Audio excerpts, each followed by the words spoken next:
Yeah. Schedule, Oh, but okay. mostly they're doing the tours, so. Mhm. Yeah, Yep, we'll have that'll to- be cool. Yeah, that'll be cool. Where's the tour? Is it the reservoir? I'm not, the plans are. Jackson Reservoir. Okay, cool. Mhm. Justin? Yeah, Jackson. So, Jackson. Mhm. Jackson. Okay. Yeah. Hey, it's you. Hey, it's all you.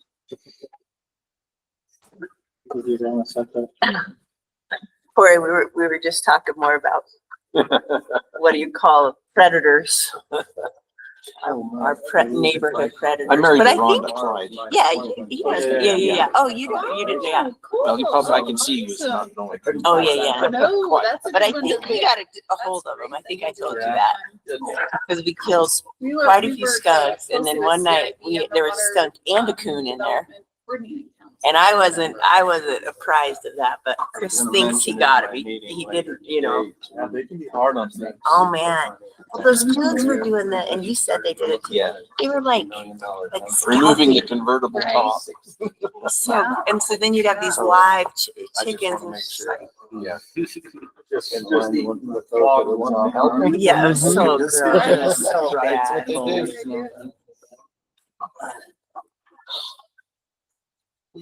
Hi, Tony. I did remind. Hey, good to see you guys. Yeah, How you likewise, doing? Corey. him How are of you, that sir? the other day, that you're not to be disturbed in a Oh, residential. man. I've got old time. Stuff with a lot of like the boring paperwork, Oh, I get that. hiring forms and scheduling interviews for staff. Yeah. It's good to get it all done, It's a pain. but we all like kind of neglect the paperwork through the field season. And then the admin folks just get a fire hose. Oh, State. special. But the way to- I'm excited to. Yeah, Yeah. yeah, it all, exactly. It's Guys. nobody did anything. It's from December 1st. Yeah, I know. It's on a holiday, yeah. Yeah, it's nice. It's really nice. I'm Tony, by the way. I don't know. Corey. Way nicer than our chambers. Like Which some got- natural, Oh, yeah, sure. some Yeah. natural sunlight. Yeah. How You you know, doing?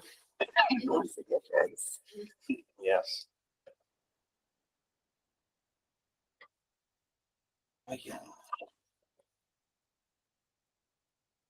That the latest our two pigs that we have right now.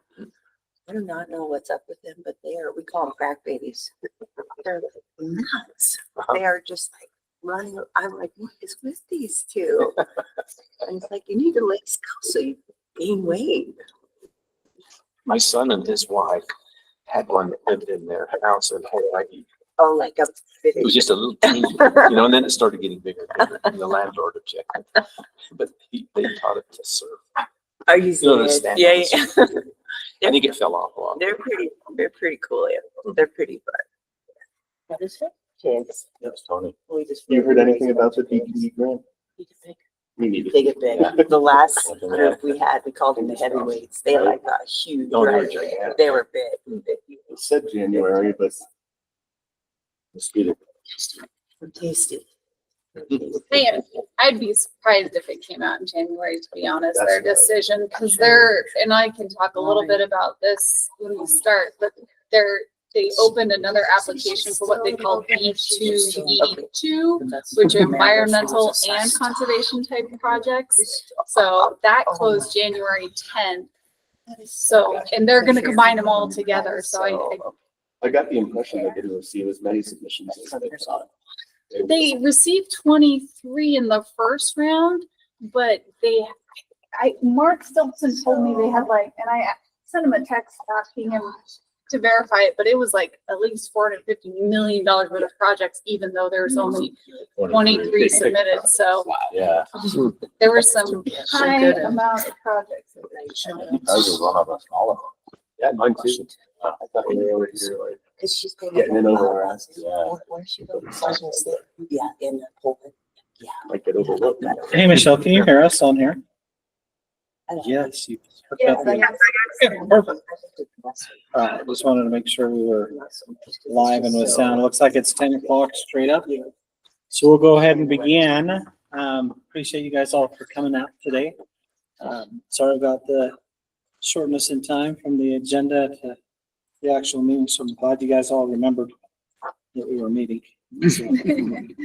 So with that being said, let's go if you don't have an agenda, just speak up. I'll pass them out. And so everybody should have an agenda for those of you online, just follow along with what you have there. I'm not going to break into share mode, because that'd be far too difficult to talk and navigate at the same time. So with that, let's go around the room and just do introductions. I'll begin up with mine, and then we'll just kind of proceed around the table, and then we'll go to online, who is here as well. And so I'm Mac McDonald, County Administrator for San Juan County.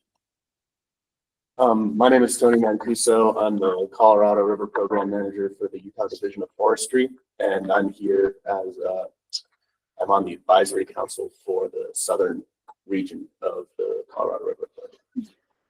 Corey Farnsworth, USU Extension. I'm the agriculture agent in Grand County. First Matoka, San Juan Water Conservancy District Chairman. Ben Musselman, Groundwater and Sewer Agency Manager. Carly Payne, Watershed Council's Coordinator with the Division of Water Resources. Jack Heinzman. I'm with the Water Resources. I'm a GIS analyst and the Southeastern Utah Area Planning Specialist. Bill Winfield, Grand County Commissioner. I'm also on the advisory with Tony Mancuso.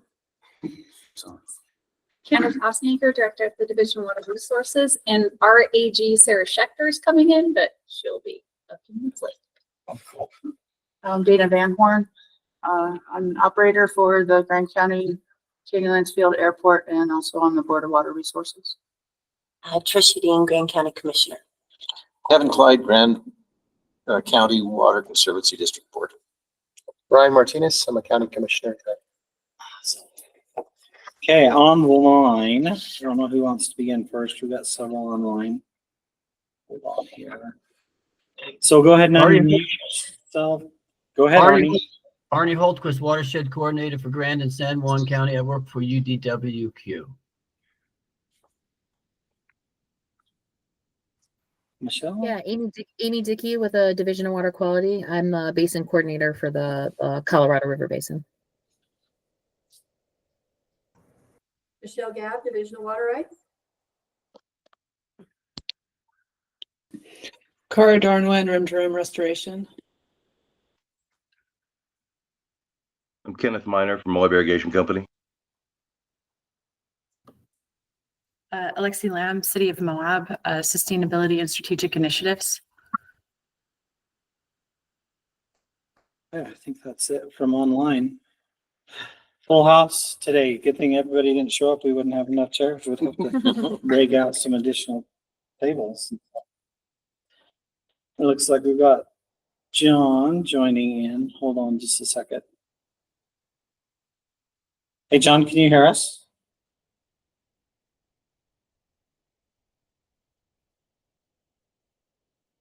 You're on mute.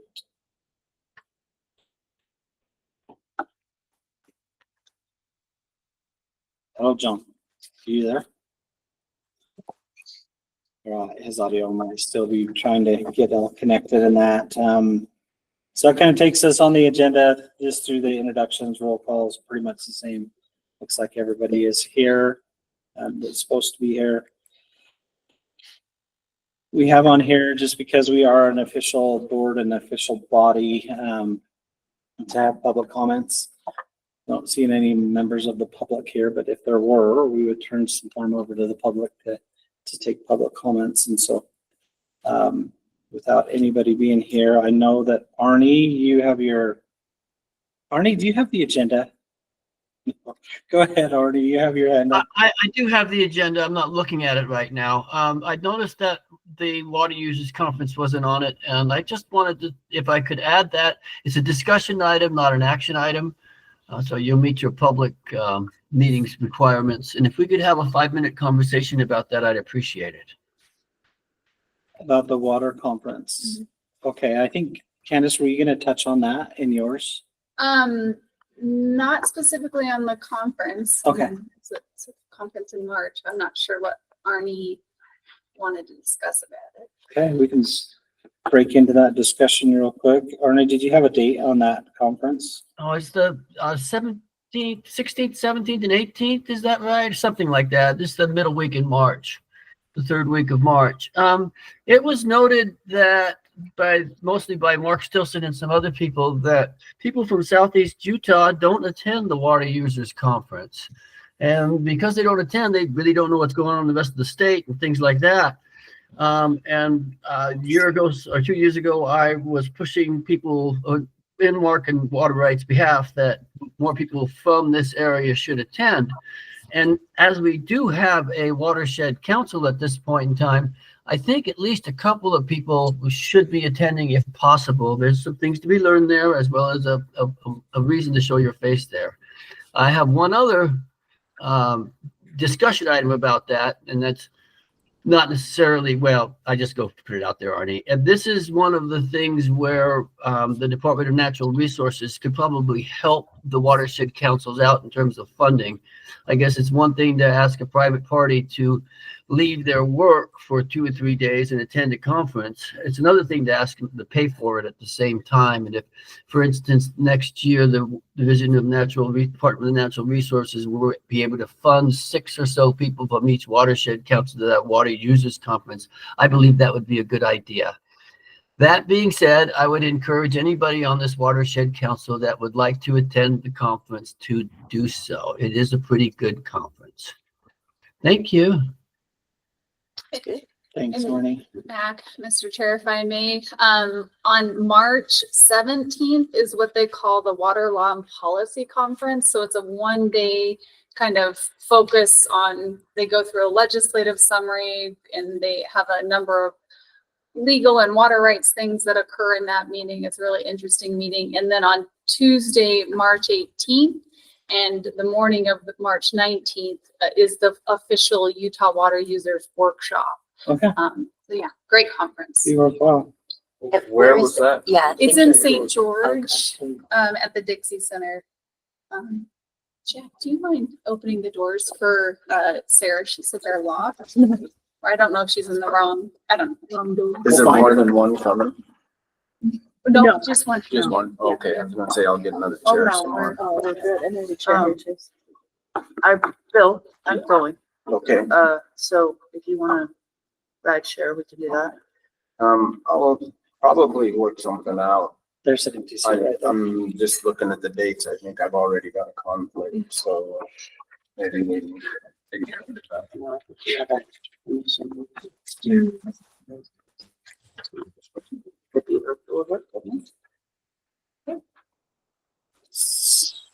We're just looking at my calendar just to see what that looks like. So that Monday, March 17th is Scottish Day. So we remember the Scottish instead of St. Patrick's Day. What is going on, man? What goes on in town? Okay, go ahead. That's when all Scottish are still Scottish. Doesn't matter if it's St. Patrick's Day. We're celebrating the Irish. I was just looking to see, so the 17th, or the 18th, a lot of commissioners are booked on commission meeting, that kind of. Okay, if there's anybody willing to attend that, I think anytime you can go to these conferences like that, especially when they're specialized in these fields like that, it's super good learning opportunity, good experience to network as well. Just to let us, kind of like Arnie had mentioned, if we have minimal to no representation there, it'd be nice to get some people out, especially those that are on the water conservancy districts. It'd be good. So we'll try to tie up some of the loose ends to see if there is money available to help pay, but if not, sounds like a good opportunity. Ben, do you guys within WISA, do you guys have money for trainings? Like in the Yeah, budget? I went last year. Okay. I haven't thought about it yet for this year. Okay. Appreciate that information, Arnie. All right, with that being said, we've got the approval of the meeting minutes for September 30th, 2024. Hopefully you've had a chance to read through those. It's been a minute since we had our last meeting back in September. If there's any changes with that, let me know. If not, we'll go ahead and call for a motion. Anybody can make the motion. I'll make a motion to approve the meeting minutes from September 30th, 2024 for the Southeastern Utah Watershed Council. Okay, we have a second out there. Commissioner Winfield seconded. So with that, all in favor to the motion, say aye. Aye. Nay? Okay, it looks like it's approved. Okay, the next item on here that we have is the discussion with Candice. Super awesome that she was here, dive down here to the nether regions of the earth. I think we call this God's country, right?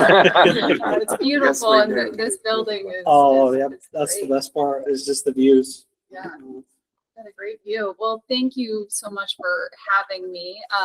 So there's maybe 3 or 4 different pieces that I wanted to kind of chat with you about.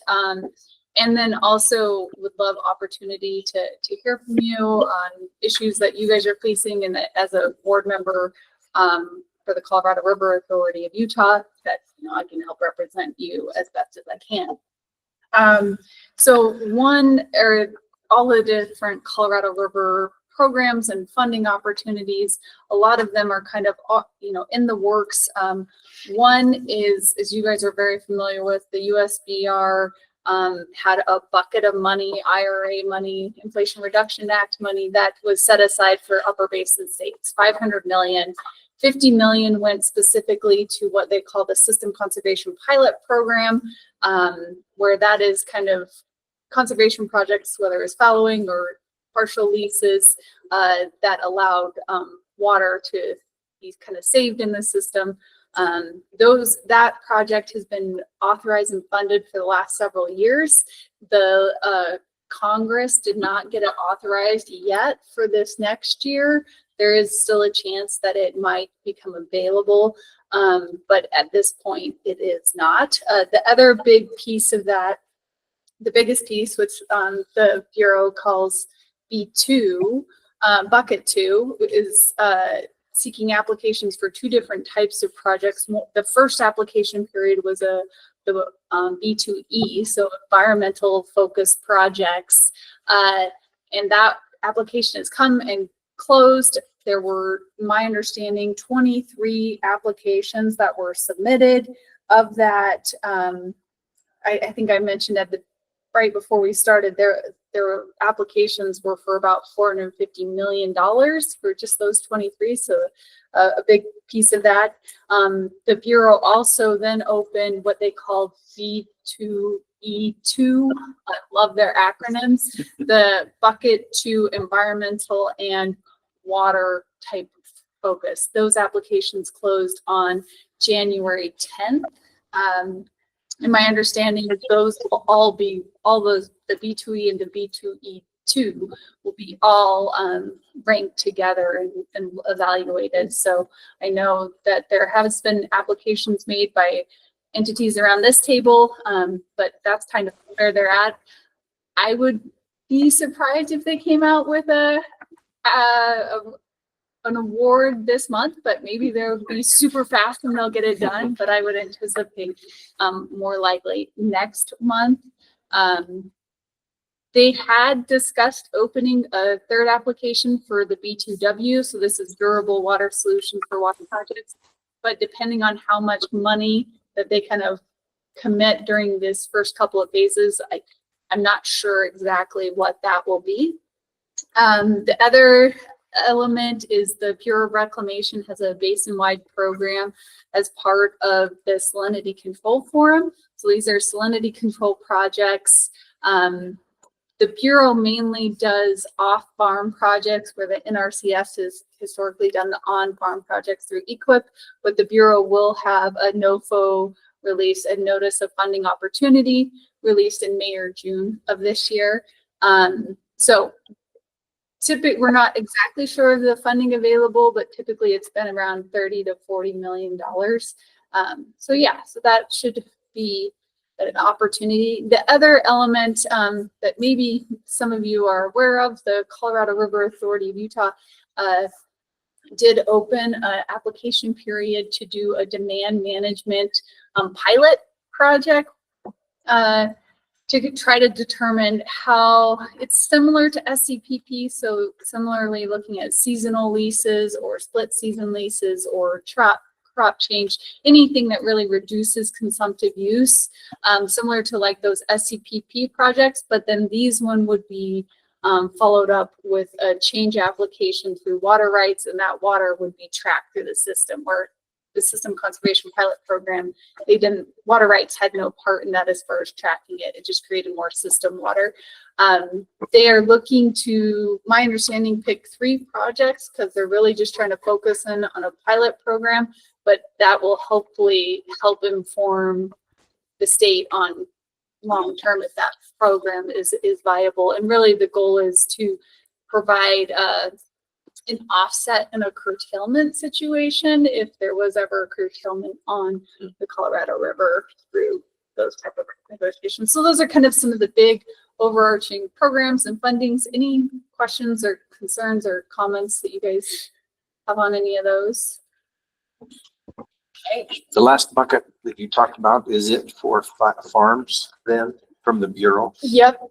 So, well, so the NRCS does on-farm for the salinity control projects, and the Bureau does off-farm. So if you're looking like an irrigation company had a canal they wanted to line or pipe or something like that. So that's kind of typically how those 2 federal agencies have worked with those funds.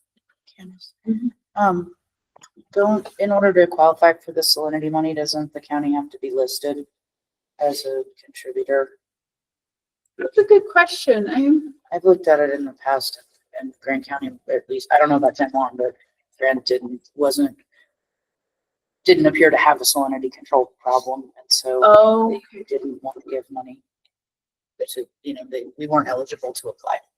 Oh, that's interesting. I know that they have looked at that may have changed because it's been years. Yeah, but with the salinity projects, that is the goal. It is a water quality project to reduce salinity in the Colorado River. So if there wasn't a kind of, I'll say, bang for your buck as far as salinity reduction and the project cost, it may not have ranked well compared to some of the other projects. Then. Sorry. I was just, do you want me to try to close that shade a little bit? Oh, I'm fine. Are you okay? I'm You two warming okay? up on it. Okay, It feels okay. great. I was just I can't see over looking there, at you guys look a little like squinty. Oh, I Sorry like about that. Very fun. The other element I just wanted to make sure everyone is aware of and have a discussion is the post-2026 negotiations on the Colorado River. So this is really, some people say, well, isn't this renegotiating the compact? And the answer is no. So the 1922 compact is still part of the law of the river. It's not being renegotiated. What's being renegotiated is in 2007, the 7 basin states came together and passed what they call the interim guidelines, the 2007 interim guidelines that really set the operations of Lake Powell and Lake Mead. So that's kind of what's being renegotiated right now. So our river commissioner, Gene Shawcroft, is Utah's authorized representative. Generally, they're focusing on the NEPA process right now and developing alternatives. And unfortunately, up until this point, the 7 basin states haven't been able to come together on a 7 basin state alternative. And so last year, both the upper basin submitted an alternative and the lower basin submitted an alternative. And the big, in my mind, conflict point is we know that there needs to be reductions in water use in the Colorado River's basin states sphere. The lower basin states, who I'll say legally have been using more water than what was originally allowed for in the compact, Because how, this is kind of maybe a little confusing, but most of us get our water from, you know, the source and then the head gate and all of those type of things. So the amount of evaporation that occurs in our reservoirs is being accounted for. But where in the lower basin states, their kind of point of diversion was where they took it. So all the evaporation that occurred at Lake Mead and through transit losses through the system was never accounted for as part of their use. So they understand that they've committed to taking a 1.5 million acre feet reduction in the lower basin. Unfortunately, that's just not enough to stabilize the system. So the question is, who takes the other, you know, 1.5 to 2 million cut? And the lower basin has said that they wanted it to be the upper basin, or at least half of that come from the upper basin. I think our river commissioner's done a really good job of explaining the differences in how all of us receive our water compared to the lower basin. Because right now, as you guys all know, you are regulated by the state engineer. So if the water's not there and you're not in priority, then you get cut. So we feel the upper basin states are already taking a cut just because of the hydrology.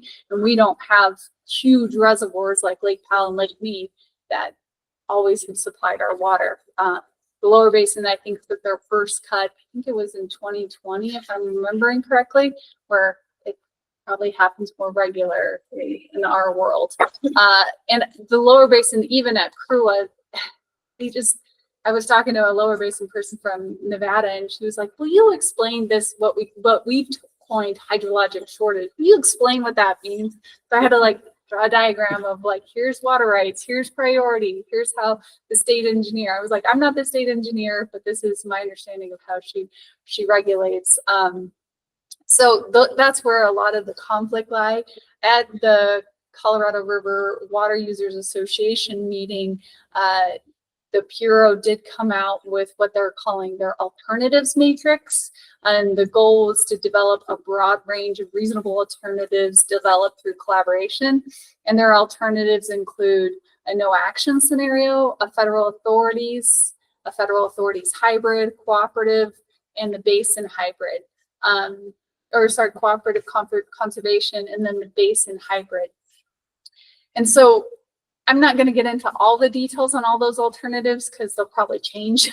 But the one thing that I want to mention is what both the upper basins and the lower basin states realized is their alternatives weren't included in here.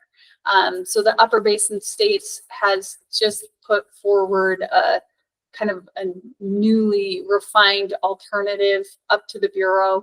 And I think it's a good thing. It sounds like the basin states are trying to come together again. I don't know if that was part of the Bureau's goal, is like, you guys didn't put forward a 7 basin alternative. So, you know, there's some like combination of our thoughts of how it was going to work in these alternatives that the Bureau put forward. But I think it is helping to hopefully get the 7 basin states together. That would be the best case scenario if we could come together and agree on alternative. But we haven't gotten there yet. Well, but I will say, so generally the kind of timeline, there's the development of the EIS operation alternatives by Reclamation and partners. That's occurring right now. January and February of this year, the Bureau is trying to draft their EIS process. It sounds like there still is some work going on by the 7 basin states, so maybe we can still get an alternative in there. And then by early spring, we're anticipating the publication of a draft EIS and public comment period to follow that. And then because this all has to be done by December 31st of 2026. And so we'd be looking for publication of a final EIS and record of decision by that point. So there's still a lot of work that needs to take place, but there's a lot of work ongoing. I know Commissioner Shawcroft and Amy Haas from the Colorado River Authority are regularly traveling all over the 7 basin states trying to represent Utah really well. But yeah, so that's kind of where that's at. Any other thoughts or concerns on that one? How much water do they think is lost to evaporation or absorption? So that is estimated at the 1.5 million. So that's what they're kind of saying that they'll cut. That being said, we know that there needs to be more to address some of the system issues as far as having reduced supply compared to what we all thought was there in 1922. I noticed in Tucson in August, all those canals were dry. Have they curtailed crop growing to a certain part of the year? Yeah, so in Arizona, and this kind of gets into there was a lawsuit between Arizona. No, it was 1964 Arizona v. New Mexico that really kind of set the priorities within the lower basin states, that in the development of this, what they call the Central Arizona Project, that California got priority. And so this is one of the challenges in the lower basin is, do you cut off a whole state from their Colorado River allocation because there's not enough in the system? But even through some of the 2007 operating agreement, the interim guidelines, and what they call the drought contingency plans in 2019, Arizona did take significant cuts depending on what tier, what elevation Lake Mead was at. So that's probably where a lot of that's coming from, which just makes it super tricky when we're having less water. Do you have a question online, John? Yes, can you hear me? Yep. Yeah, that was a very accurate report. Thank you very much. I do have one question. I attended a Zoom call with Teresa Williamson maybe 6 months ago. She was talking about developing a curtailment schedule for the state of Utah. I assume the other 3 upper basin states are doing the same. And I think she said she was going to ask the legislature for money to help her complete that study. Am I misinformed, or is that happening? Could you enlighten us, please? Sure. And my understanding, John, is so Teresa and her team are developing a model to really understand all the water rights. I mean, they already understand it, but developing a model to have that all in one place and understand the impacts of what curtailment gets a little tricky because one, there has to be a finding, right? We have to not be meeting the 1922 compact, which states that we shall not cause to deplete 7.5 million or 75 million acre feet over a 10-year period to the lower basin states. And so one, there would have to be that type of finding, and then the UCRC, the Upper Colorado River Commission, would have to come out and say, here's how we're going to do curtailment. So, and how each state would be responsible for what piece. So curtailment does get a little tricky in how it would be, but I know our state engineer's office, Teresa Williamson, and her team have been working very hard to be prepared for that type of situation. So if it ever came out of the UCRC that there was a finding, then that her office would be ready for it. I think that other states are at a varying level of readiness. I would say that UCRC still has a lot of work to do to understand how they would determine a curtailment and how would they get there. So there's still some effort that needs to be put in place. But there are concerns that if I'm remembering my 10-year average right now, I think we're right now, if we look at the last 10 years, we're about 8.6 million acre foot is what is being released over the last 10 years per year, because we lost some of our big years.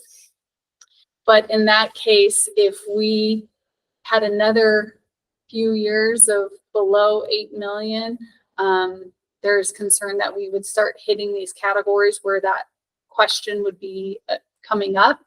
I will also say that there are some upper basin states, not really Utah, but some of the other ones that have said that they don't think that the upper basin states are causing the depletion to deplete. So we're required to send down 75 million acre feet over a 10-year period.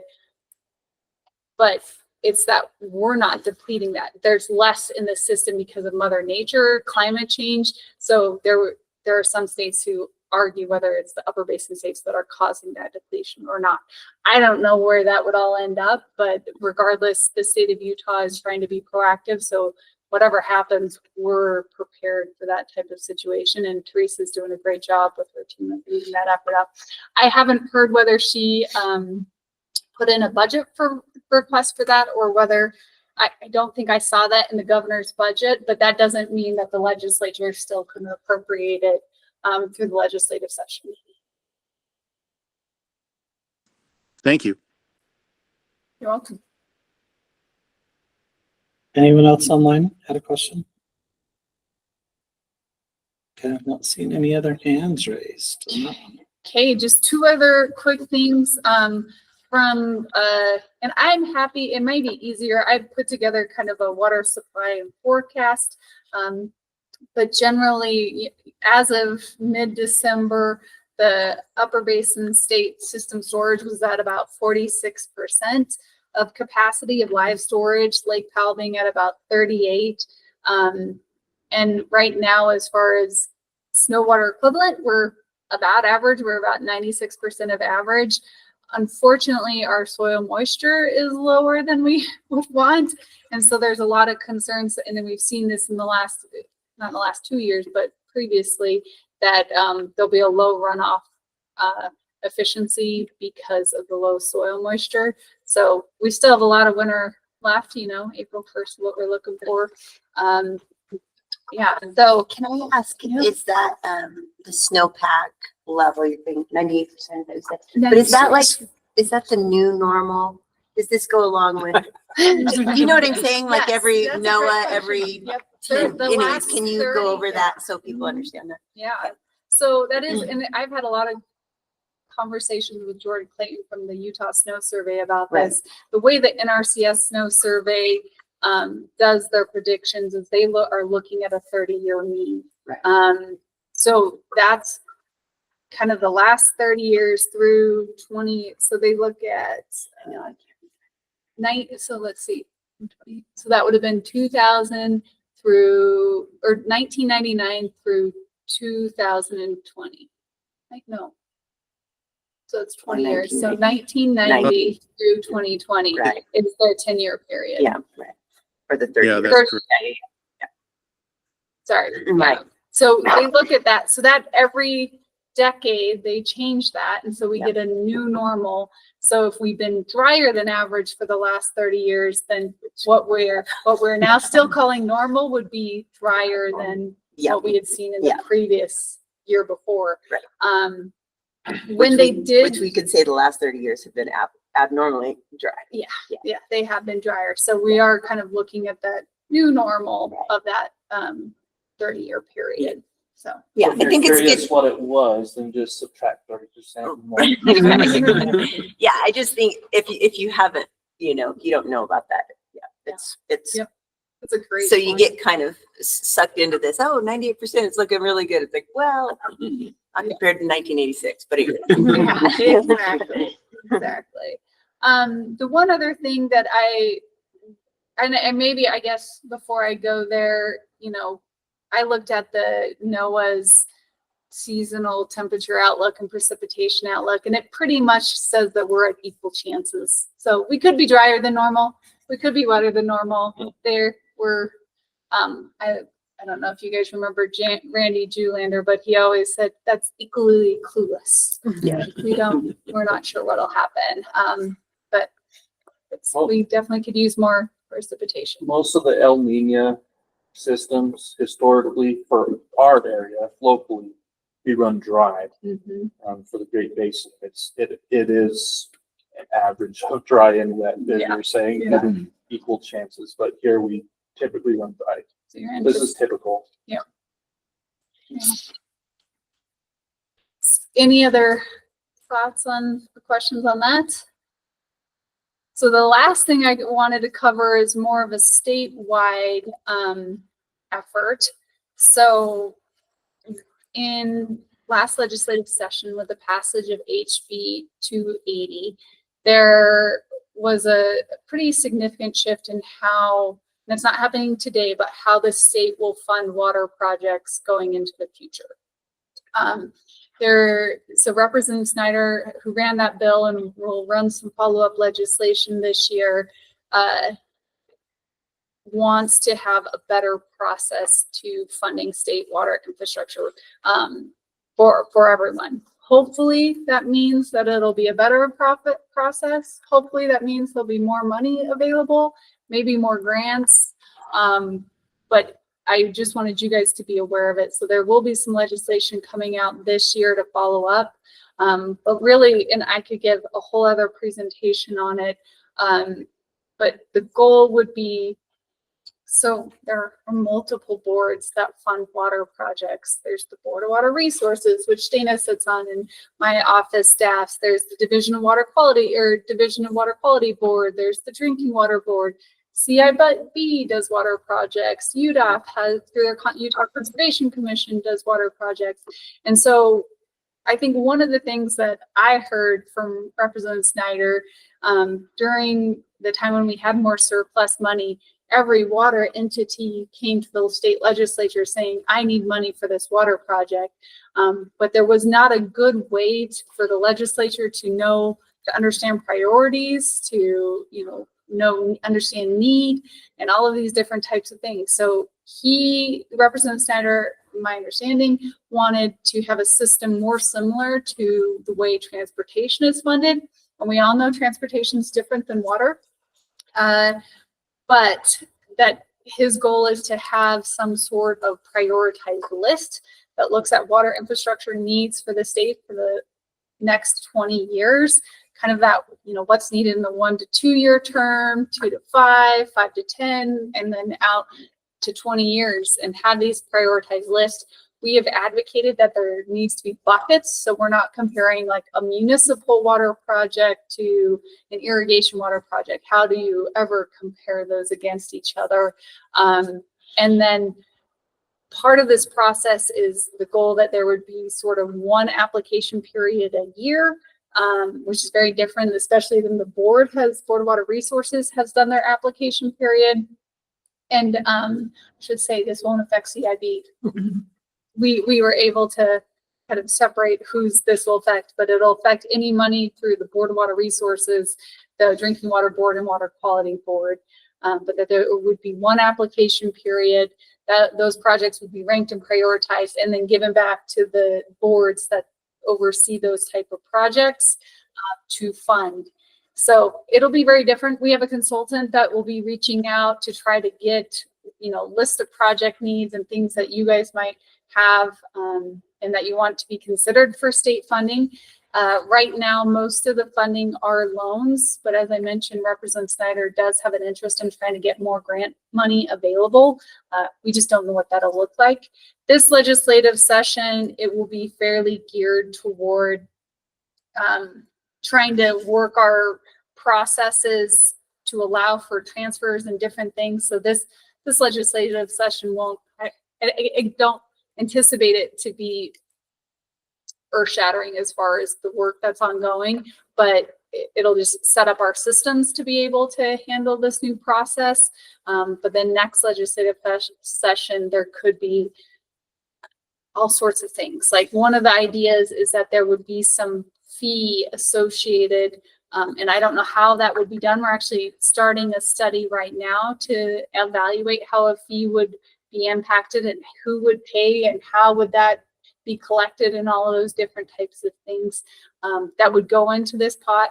I know there's been a lot of I've heard already a lot of concerns about that type of a mechanism, whether it's, you know, all the money will go to the Wasatch Front, or the Wasatch Front feels like, you know, they have the most population. So if it is by user, then they would be adding more of the funds and then supporting rural Utah. There's a lot of conflict. So if anyone's interested in being a part of that work group or being involved in that, reach out to me.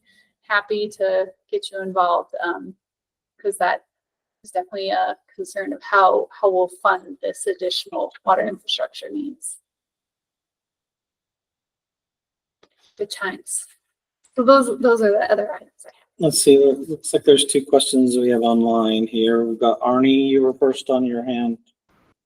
Yeah, so are you folks working with the Water Quality Task Force to develop that legislation?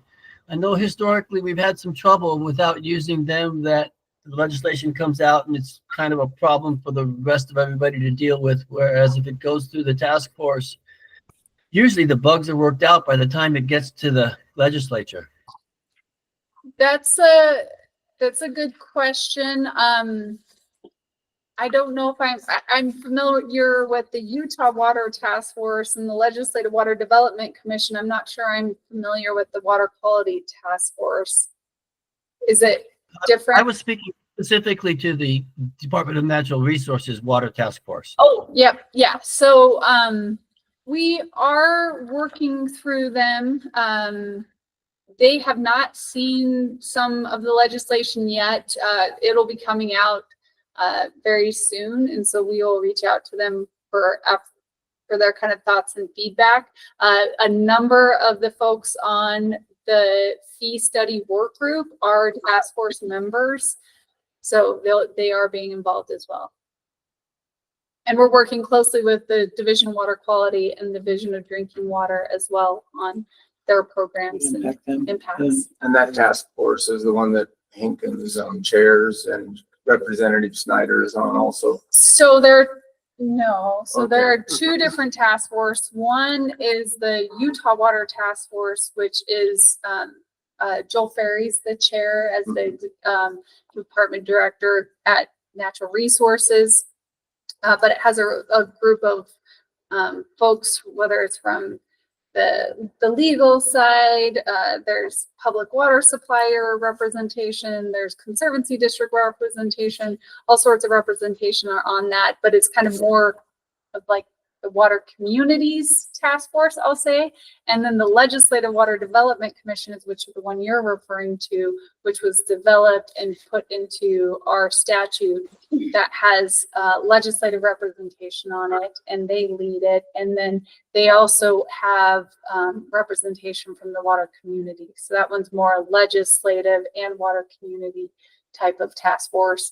My understanding a couple of years ago that the water community members don't vote on the Legislative Water Development Commission, so that's more of a legislative committee. But that's a really good one too. So there's kind of these 2 different groups that it's good to kind of go through to get legislation vetted and work through the bugs. Okay. John, you had a question as well? Yeah, I just want to let everybody know this isn't a trick question, but it's something I honestly don't know. And so I assume the Utah Authority is mostly concerned about surface water. And my question is about groundwater. I mean, everybody's carefully measuring surface water reductions, water saved, water efficiency, and stuff like that. But is groundwater use increasing? Are people just are they shifting to groundwater as a surrogate water supply in these times of diminished water? And if you don't know, do I have to talk to the state engineer? Is there a state engineer in the room that could maybe answer that question? So our state engineer, her name is Teresa Wilhelmsen. She is not in this room at the moment. I believe she's presented to this group before. I would say that is a really good water rights question, and she could definitely help with this. I would also add that generally it depends on where you're at. There are several areas within our state that have the state engineer's office have developed groundwater management plans, which limit the amount of water that can be withdrawn from aquifers, or even take cuts in the water rights depending on how the management plans were set up. Groundwater is a significant concern for the state, and she does regulate groundwater basins. But that is a really good question. She could answer it a lot more fully than I could. Thank you. Michelle had a. Oh, hand good. raised. Oh, good. That's awesome. Yeah, Michelle, Division of Water Rights, sorry. So John, yes, the state engineer does monitor it. You've kind of seen that in Moab. We do groundwater studies. You've seen a bunch of those USGS studies, so we get a good handle on it. We do monitor. We do have monitoring wells as well. You've seen that in Grand as well, hopefully, where we do monitor the depths. And if we start seeing trends of them going down or problems like that, we do, just like Candice said, start a groundwater management plan. And we do have several in the state, not within our region and definitely not within the counties where this Watershed Council controls. We also do have a distribution system where most of our distribution systems are surface water. We have instituted a couple, two that I know of, groundwater distribution systems, literally monitoring that in areas that we are very concerned about. But that is not anywhere in this Watershed Council's area. It's actually over by Cedar City. So hopefully that helps and answers your question. Michelle, can I ask? This Yeah. is Trish. Michelle, do you mind if I ask you a question? Sure. Are you guys also monitoring just overall acre feet being allotted? I would assume you are, but anyways, that was just maybe not the, anyways. No. So it's tricky how you ask that. So I guess the clarifying question would be this, right? When we do applications, we do it for the most. So if anybody says, how much are you diverting? We use these figures, either division of drinking water or a duty value for irrigation. And we do it on the biggest scale imaginable. Flood irrigated alfalfa, full-time domestic, no matter, you know what I mean? We don't care the size or the square footage or how many people are living in the house. We give inflated numbers to always be within this quote unquote safe number. And so if you're asking, do we monitor it that? How much paper water do we have? Yes. If you're asking how much wet water, now the state engineer has put on every order of the state engineer that goes out on approvals that you are supposed to be monitoring and have measuring devices on all of your wells. So are we policing it right now or collecting all that? Not for little users, but yes, for big users. So every municipality has to do, or big user, if it's a big commercial user, if it's other uses, industrial, big users do have to do this thing called water use reporting. So they literally have to have a monitor and a measuring device on it, and they do have to tell us numbers. One day, do we get down to where little users on a little home tell us? Maybe, I don't know. That's why we put it in the order of the state engineer that one day Teresa could require that of people. But currently we're not doing that. So paper water versus wet water. Yes. Okay, thank you so much. Michelle, this is Bill Winfield, Commissioner Winfield, Grand County. I'd like to question a little bit too, because you say big water users and little water users, when actually, like some of our conservancies and some of the larger ranches in the valley would definitely not qualify as little users, but yet we are not monitoring the water that comes out of those huge wells that irrigate all of that alfalfa. So I would just want to clarify the difference between a big user and a little user. Most of those large fields are not mom and pop operations with a 1 acre. Some of them are huge. So let me clarify it this way, I guess. If you have a use that we cannot quantify, so we use numbers for domestic, for stock watering, for irrigation with duty values, for things like that, that we use a number, a base number to quantify fairly easily, then we feel we have some sort of grasp on how much water should, or the max that should ever be diverted. Because most of irrigation, like I said, we use flood irrigated alfalfa. So we use the largest number and the most depletive number there could be to make sure on paper, it's the max. More than likely you're using less than that. So numbers we can't quantify as easily: commercial, industrial, municipal, you know what I mean? We don't, know how much, hey, how much are you using for this coal washing plant? Hey, how much are you using for this boat rental place? Then they have to water use report. So it's more of a quantification problem. Thank you. Michelle, I'm so glad you're on. Thank you. Thank you. This is John Whiteside. Michelle, are you taking over the Price office that was previously held by Mark Stilson? I'm not. No, we actually do have a new regional engineer. His name is Cash Stallings. He was in the region a couple of years ago, and he actually went to the Water Right Network team, which was what Candice was kind of talking about when Teresa, the state engineer, built a section within the division trying to grasp the Colorado River issues. So Cash moved over from the region to the Water Right Network team, and now he's back being the regional engineer. Cool. Good. And maybe just to make sure everyone's aware, Mark Stilson became the principal engineer at the Colorado River Authority of Utah. So that was the shift that was made there. Cool for him. Yeah, that's awesome. It's exciting.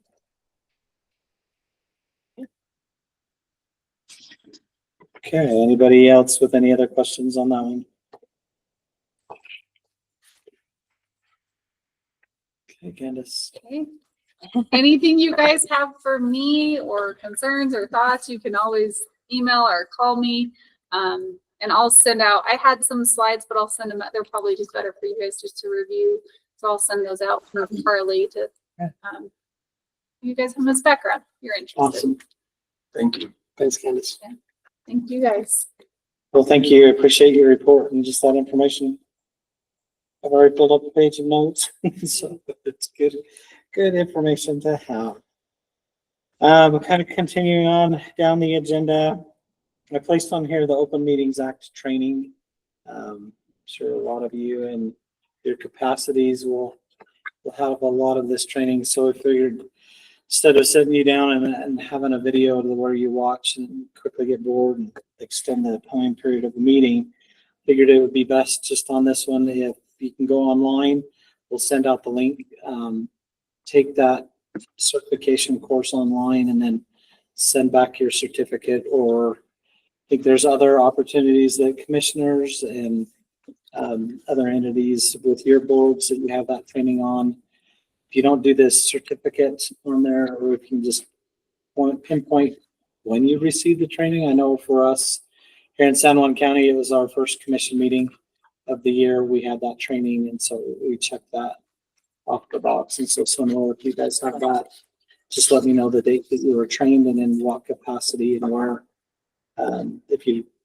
If not, and if you do sit on this board, we will have to have that certificate back so that we know that everybody is properly trained. And yes, the training is required annually. Mac, do you want me to send that link? Or are you going to send that link? I could send it. I'll just send cool. it to Carly. Awesome. Okay, great. And we'll get that out there. Also, Well, Carly sent it to me. I think you sent me the link. I did send it to you. Yeah. So yeah, we'll just send it out Good, thanks. with the PowerPoint slides and everything else from Candice. And so There's different requirements for first time people too. yeah. So I'm sorry. What was that? Like the first year that someone is on a commission or a board, the training's It more is actually. extensive than it is for the renewal every year. Yeah. So when you send the link, make sure that you have the initial. You click which one you are. Yeah. Yeah. Right. Because there's choices. Good And point. so, Yep. I think even the initial one's pretty short though. yeah. Oh, yeah. It It is. all They're pretty easy. Mhm.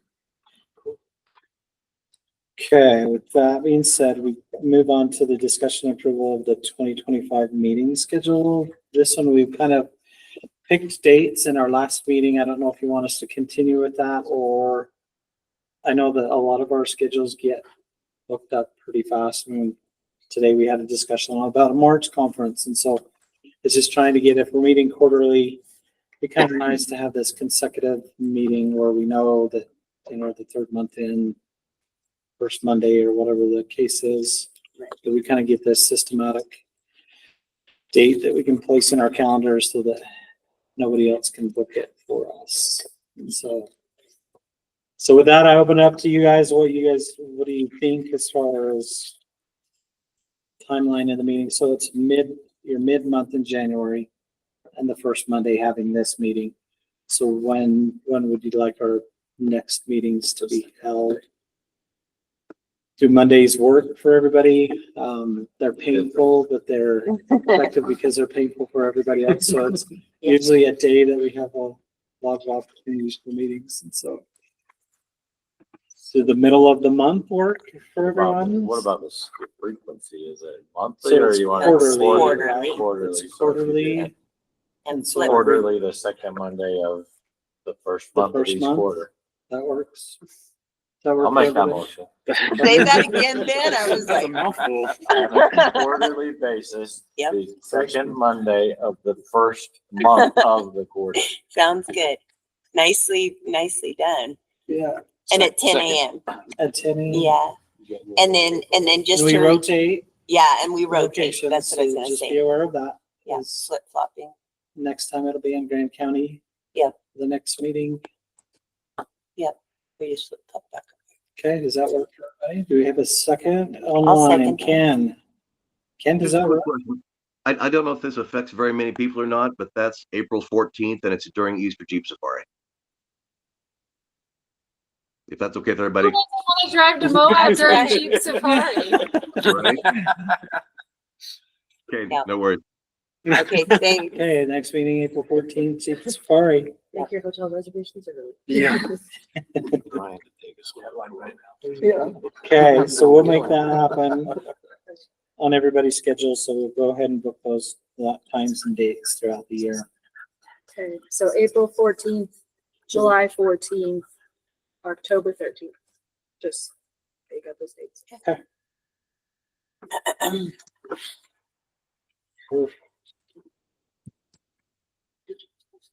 Okay, the next one here on the agenda, I've got the discussion regarding developing a greater understanding of the watersheds. This one here, I just wanted to have the discussion as we're now formal of the Southeastern Watershed District. It would be nice to have that resource and that knowledge or a map that shows the watersheds here in the county. And I know a lot of different entities have pieces of that, if not all of it. It's just trying to get it to the forefront and placed on the state's website. And I don't know if it's something that the state is developing on our behalf or. So that's amazing because Mac, you and I are like, right on the same wavelength. I was just chatting with Jack this morning after we met with Ben and Bill and anyways, but I was like, I just need a map of the area to see like where the water is, and where the watershed where is. does it flow, and Yeah. where the reservoirs, and yeah. So Jack, how do you feel about making a map? Yes. So I Awesome. wanted to bring that up today. I am a GIS analyst for the state, and I would love to use my resources to help this council do that. I make a lot of maps for a lot of folks, and I think it is just a great visual, concise tool to understand how this watershed works. And we can extend that out for any of the things that the watershed needs, like a potential project maps, tiered priority, or help map your current projects that you're already doing. You know, that's Okay. I think there's definitely potential. Perfect. That's what I was hoping to hear is the state's willingness to take it on. Yes. But I'm sure Jack would love all of your support to help him make that map, to make sure it's right and give him information. Yes, and Arnie just raised his hand, but Arnie has a lot of those resources as well. It's just putting them into one centralized place. Arnie, you had a comment? So the state of Utah Division of Water Quality has updated their priority watersheds map, and it is available online. It's based on assessment units, which are basically 12-digit HUCs, but that information is available out there online. And if your GIS person wanted to include a tag to that based on what is a layer there, it's already part of the state system and it's out there. Yeah. Awesome. Perfect. Arnie, will you send out a link to that? Please. Amy, you want to do that for me? Yeah, I Amy? can find that. Yeah, I can find that. I was also thinking about our integrated report map, which shows what we call beneficial use support, basically noting which watersheds are meeting water quality standards in place and which ones aren't. We have a web page with that information, or we can get you that layer if you want to incorporate it in something larger that you're building. And I think that may be of interest to the group as well. Thank you, Amy. Uh-huh. And I think for me, behind the ask for this is really, as we try to figure out, okay, what are we supposed to do on this council and committee, being able to know what we are and what our tributaries are and, you know, reservoirs that we have. But further, when we get into discussing projects and project funding and what do we want to do, what do we want to tackle, and are we working on the dams first, or as we try to develop that, it'd be just nice to have all of that at our fingertips as we explore this whole region. You know, what is it that we want to accomplish and do here as a water board? What do we then ask the state for support? What do we ask for on funding, and where are we prioritizing our efforts? And so hopefully that'll help give us that resource that we can turn to quickly, and like, this is us, this is who we are, and this is what we need to become. Go ahead. Sorry. No, you're told. I'm glad you're here. I just wanted to give a shout out for the state water plan. So this is also another effort that we have to have completed, get to have completed by the end of 2026. It's all about how you frame things, right? Yes. But it is something that we are definitely looking to the local watershed councils for your help and support on giving us information about your area. What are the challenges you're seeing? What are some of the opportunities? We just hired a new state water plan manager. So I'm anticipating she'll start visiting these local watershed councils as they're taking place to kind of talk through that and kind of how specifically. We have a lot of the data, and we love your review and evaluation and make sure that the data that we have and the way we're saying it feels right to you, and, you know, to get your review, but also then just your local expertise getting put into that plan will be super beneficial as well. So yeah, I just want to give that a shout out and put that on your radar as well. Okay, the next one on here, I've got the discussion regarding aligning government agencies and necessary funds to promptly and properly reseed lands impacted by recent flooding and wildfires. I know for me, kind of at a local level, we had participation for reseeding of the Pack Creek area down below, adjacent to the stream and the creek, but now taking a little bit further in that thought, what do we do up on the mountainside, and you know, the reseeding efforts that take place up a little higher. I know that there's been other fires here within San Juan County and Grand, and it's how do we just try to work to get ahead of that, and who is really playing in that field, that whether it's rim to rim or other entities. I know that there's other funding opportunities that are out there for reseeding projects after these fires take place, and who's working with Forest Service, BLM, things like that, so that we get that stabilization of those watershed areas that have been impacted by fire and flood, everything else throughout the last couple of years. So just wanted to open that up for a discussion. We have to have management plans for these forest areas as well. Absolutely, yes. Absolutely, and those are coming to fruition as well on those management plans. I don't know, Commissioner Winfield, or there's a hand online. Oh, Yeah, I would think CAR would be a sorry, really good resource. Carl. Yeah. Hi. So I just learned after the Pack Creek fire in 2021 that the Watershed Restoration Initiative, which we just had a bunch of proposals due on Friday, but they actually do have a wildfire response. So like there's a way to apply for funds through WRI expressly for fire recovery. And we did that in 2021 after the Pack Creek fire, and the Forest Service and private land areas did get a not insignificant amount of funding to at least get a little bit going. And then that set the stage for a lot of the other work that we've been able to get funded since, whether it's been through the Forest Service or other ways. So, and the combination of things that were funded, just to give people a sense, there was seeding, both aerial and hand sowing in areas, you know, because just throwing seed around immediately after a fire doesn't do a lot unless you're pretty strategic about where you put it. And then also Daniel A. the hydrologist used a fair amount of the funding for handwork to do like one rock structures and stuff in the extremely high areas so that it kind of just slow the water down so it wouldn't create rills starting up high. So that was a fairly easy process, fairly fast turnaround. I think what made that proposal successful was it was a collaboration. It wasn't just coming from one entity. It was a number of entities. So I know that's available. I don't know about other options, but that's one that I was unaware of until after that fire. Tony, you would kind of know. That's what I came to this meeting to say when I saw it. That's the only reason I'm here. When I saw Reseed, I was like, they need to know about WRI. So sorry, Tony. It's okay. I've got a question on that, Tara. Is that part of the grant that you received recently? I know you received a pretty substantial grant to be working on what I understand of it is the streams, Pack Creek and Mill Creek, but is that part of this also, the Reseed?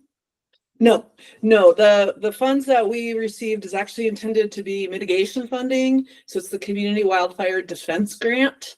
And that, just to give everyone in the room if anyone wants to ask me more about this, I'm happy to go on probably for far too long. But just a brief snippet is, that was put in, that grant comes from Forestry, Fire and State Lands, but it's federal Forest Service money. That grant was written with the fire department here in Moab, and Rim kind of played hot potato with who should be the applicant because neither of us really wanted to be. And Rim dropped the potato. And so it's a collaboration with Moab Valley Fire. We did receive $5.2 million over 5 years that's going expressly for fire fuels mitigation. And the focus is within a half a mile of the creek corridors, which frankly is the whole valley for almost, but with a focus on the creek corridors because they provide a wick of fire fuels through the community. And then also in the wetlands, one of the goals that we've discussed over time as this has evolved a little bit since we actually got funded was that by the end of this, we do want to resume the capacity to have regular bulrush burns in the wetlands so that we can minimize that fire risk, because that's one of the biggest fire risks for our region. Anyway, I will say that's enough, and if anyone wants to hear more about that, I'm happy to have an offline discussion about it. Thank you. What does WRI mean? Yeah, so for folks who maybe a little bit of background, the Department of Natural Resources Watershed program, which is headed up by a director level person like Candice, his name is Tyler Thompson, runs the Watershed Restoration Initiative. It's a fund pooling charter-based section of the DNR where state forestry and federal partners pool money together, and then local committees propose and rank interagency projects, and then they move up the ladder and then back down the ladder. And so I don't know all the numbers off the top of my head, but they're really a flagship watershed environmental restoration program in the West. They win a lot of awards for effectively handing out money and that sort of thing. So that's Watershed Restoration Initiative. And that was regarding the alignment of government agencies and necessary funding. It may serve to get watershed councils and the WRI regions at least like friendly with each other or something like that, because there's a lot of alignment that goes on in those WRI projects. At least in my time and working only on the main stem of the Colorado River where I work, WRI has given us something like $12 million over 10 years. And so there's a lot there. And in regard to seed, WRI grants unlock a very easy process by which to procure large volumes. I'm talking like mountainside scale volumes of seed through an entity called the Great Basin Research Center. It's basically the state seed lab that's managed by the Division of Wildlife. We're talking about, volumes of seed in the millions of dollars, tons of seed, airplanes of seed. So we do that is what I was here to say. So I used to work for the Forest Service, and I know on our forest, there's been a lack of reseeding after vegetation manipulation, mastication or whatever. So what comes in is cheatgrass mostly in a lot of those areas, unless they've been reseeded. If they've been reseeded 50 years prior, it will still come back. It will be fine. But there's a lot of areas they're doing mastication that they're not applying seed. They're not applying for seed in their grants. So maybe that's something that we could have some input in for the Forest Service. I think the BLM does a pretty good job. I think they know that they're low on understory, so they're going to reseed. But most of the time in the Forest Service, we've been dry on that. Now, as far as the Pack Creek fire, we looked at doing reseeds when I was there. I got shot down on a lot of it. However, we found that there were several chainings that were burned. They were chained in the 1970s, and they grew back like crazy. Before the fire, there was about 92 pounds an acre growing on the understory. And last year in the fall, it's just rough estimates. I can't remember right off the top of my head, but it was close to 1,200 pounds an acre. And that was because they reseeded after their chaining in the 1970s, and that all grew back. There's several areas. I don't know if that's something we could do with the Forest Service. We go out and look, say, hey, these are problem areas that didn't grow back after a seeding. What can we do here? I think maybe that might be a start. I know that seeding is critical, especially when you look at those tributaries that lead into Mill Creek and Brumley and Pack Creek. Kind of all three of them have taken some substantial hits on the flooding within the last couple of years because of that fire. And I think that quicker we're up there to reseed those top areas, those higher elevations, the less tragic the flooding that takes place. That vegetation, that reseeding really kind of like Carl mentioned is a wick to that water, and without it, it just comes rushing down and causes problems. The scrub oak's coming in quite nicely, Matt. It I'll is. tell you It's that. The scrub oak, and ask them where there was action. Yeah. It's really below. It's probably about the 6,000 feet and down of that is absent of any growth. And it's mostly, we're talking about areas that are going to be hard to doing reseeding. We're probably 30+% slope.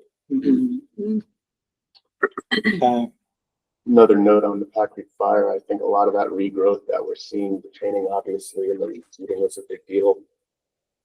Coupled with, I think north of 80% of the Pack Creek fire burned at a low intensity. It was like ecological outcomes immediately post fire were like, oh, that wasn't so bad. That wasn't high intensity. The forest got nuked, and the soil died. Most of those areas were low intensity burn, as far as I remember. Is the pinyon juniper areas that burn hot. A seed's going to take 120 degrees before it is wiped out, and some of those areas were burning 1,200. So it's the pinyon juniper areas you got to worry about. That's why the chaining did so well. It's because those trees are already somewhat thinned out. So that when the fire came through there, the fire was a little bit cooler in those areas, and it already had seed underneath. Whereas those others, it's been 70+ years that they've had seed underneath, no understory at all. And then when it burned, it scorched everything out. And I'll just toss in, Barb Smith had expressly used volunteers in those low elevation areas from 6,000 down roughly to get out into some key spots where it was flat enough to apply seed and rake it in. And I haven't been up lately, but those areas, it took really well. So it's a little more labor intensive to do than just, throwing it out of an airplane. It took a little more time, but it did seem to work. I haven't been out to see how those areas have spread. You can kind of see them if you hike around in the upper reaches of Pat Creek and over by Brumley, where the main indicator plant for that is Palmer's penstemon, because there's not a lot of that out there right now, and those areas pop up pretty vividly, so it's pretty easy to find those. And I'm curious to see how they've spread, because by having those areas get reseeded, then now they're producing seeds. So yeah, I agree. But it's also being really targeted on how you do it, because sometimes the fastest way is not necessarily the most effective way. Sean, you had your hand raised. Yeah, I just want to thank everybody. I thought that was valuable information. I'm wondering if, I'm kind of scared more about Pat Creek and Mill Creek fires in Grand County and San Juan County. Absolutely. Because, thank you. And I'm just wondering if maybe we should get presentations from Kathy Bondi from the fire department, and should we invite Cora Phillips to give us a talk about flooding, or should we just ask them to be on this Watershed Council? So can I chime in on that one, John, and the group? Of course, please. So one of the things that we put into the Community Wildfire Defense Grant proposal was because I've had multiple conversations with Chief Brewer and others about, oh yeah, let's do this outreach about this. Let's do, different things to help engage the community more on things. And then of course, nobody has the funding to do it, so we can't get it done. So a significant amount of the CWDG funding is covering an outreach person, an outreach specialist being housed at Rim to Rim, but working with Moab Valley Fire and Cora at Emergency Management. And the idea is, and also with the city, and the idea is to develop relevant materials. So take materials that already exist out there in the world, but for instance, y'all have probably looked at Fire Smart stuff or some of the flooding stuff through FEMA. It's good information, but it's hard to apply directly to our region. So we're talking a lot and kind of working with everyone on, let's get information that's a little more relevant to our region. So instead of having, when you're talking about fires along Pat Creek in Spanish Valley, instead of having these diagrams that talk about your various stages of defensible space, and for most people or a lot of people, they have a house within some of those zones, their next door neighbor or whatever, coming up with ways to explain it better. And then we will be doing different presentations, workshops, all kinds of outreach opportunities are going to start evolving. We're just in the, we did hire for that position in December, and right now Sophia Fisher is who we hired, and she's been working with everybody, Moab Valley Fire, Emergency Management, on that stuff. So if there's questions y'all have, we would love to get information about like the information related to fire and flood. The city's also, I'm in the process of negotiating a contract with them to allow us to include flood as a big piece of that outreach as well. So anyway, we can help with that on some of that. If it directly relates to what we have through CWDG, we're happy to have input. And then once those materials are developed, provide them to whoever might want to help get them out. What's CWDG? That's the Community Wildfire Defense Grant that I spoke about a minute ago that Bill asked about. And that's the grant that the Creek Stewardship Working Group kind of shepherded through the process in 2023. And then we got notice that it was granted in 2024, and it finally was fully executed by October of last year. So we're in the very early stages of it. So we have about 4.5 years to go on it. Wow, thanks, Tara. That's good to know. Any other questions or? That was a good discussion. Okay. Good information, absolutely. Continuing forward with almost out of time. On our agenda, we have the discussion regarding the Agricultural Water Optimization Program funding opportunity. This is more just for your information, that there are funds out there on this grant from USDA. I got a little bit of Go ahead. information on it. So it closes February 28th. They have two separate applications. One's for on the farm applications. The other one's separate for like canal companies. But you've got to have a pre-consultation with the Division of Water Rights. And I think they have the contact information there, but it's Julie Weber. Contact her, and they've got application forms online. You can find all that pretty easy.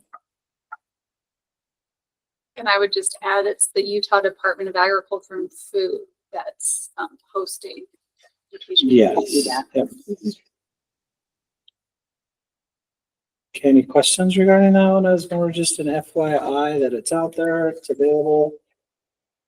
I think the committee put out that they're gonna have about $30 million available. Oh, really? Okay. It's a pretty good chunk of money.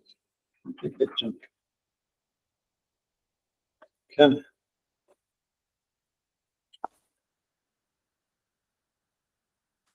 Lots of opportunities. The other one, though kind of the last on our agenda, is the discussion and approval regarding the Watershed project tour. I know we've talked about this several times.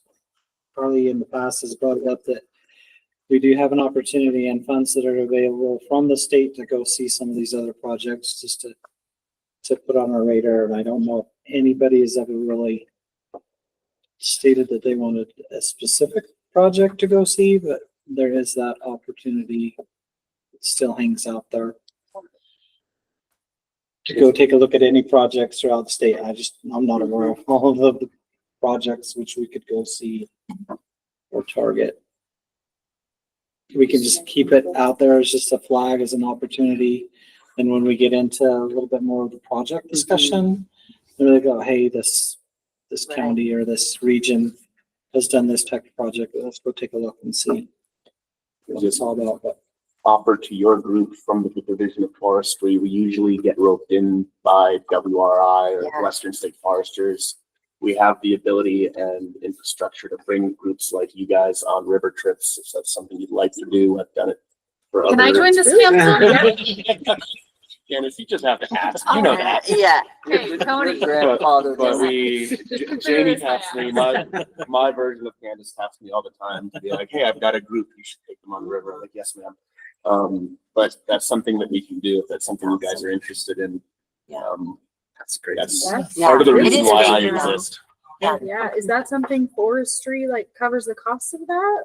Or Depends. how does that work? It depends on the size of the group and how much infrastructure is needed. Okay. If it's a small group, like less than 12 people, we can probably just facilitate it. If we need to like rope in some extra gear, maybe rent another boat if we just a larger group.